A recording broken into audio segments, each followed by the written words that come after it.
Hey everyone, welcome back. In this video, I'll show you how to create a daily planner in Notion step by step in 2026 so you can manage your tasks, appointments, and goals efficiently every single day. A daily planner in Notion is perfect for anyone who wants to stay organized without juggling multiple apps. It keeps everything in one place: tasks, notes, habits, and even reflections. Let's start inside your Notion workspace. Create a new page and name it something like Daily Planner or Today.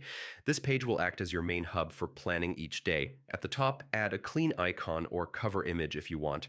A simple visual touch makes the planner feel inviting but doesn't distract you from your work. Next, let's create sections for your planner. Start with a Today's Tasks heading. Here, you can add a table or a to-do list block.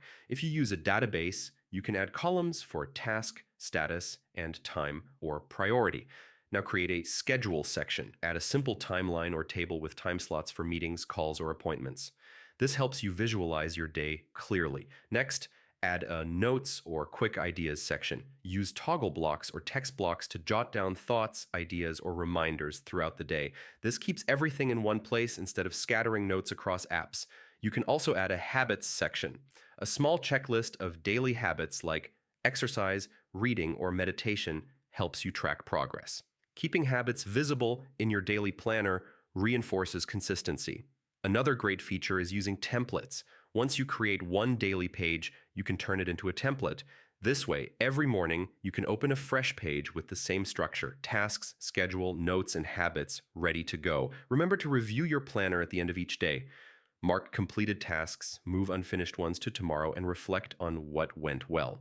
This simple routine keeps your planning system alive and useful. Finally, customize it to your workflow. You can adjust sections, add colors, or rearrange blocks based on your needs. The key is to make it functional and motivating, not overwhelming. And that's how to create a daily planner in Notion step by step in 2026. If this guide helped you, make sure to like the video, subscribe for more full Notion tutorials, and I'll see you in the next one.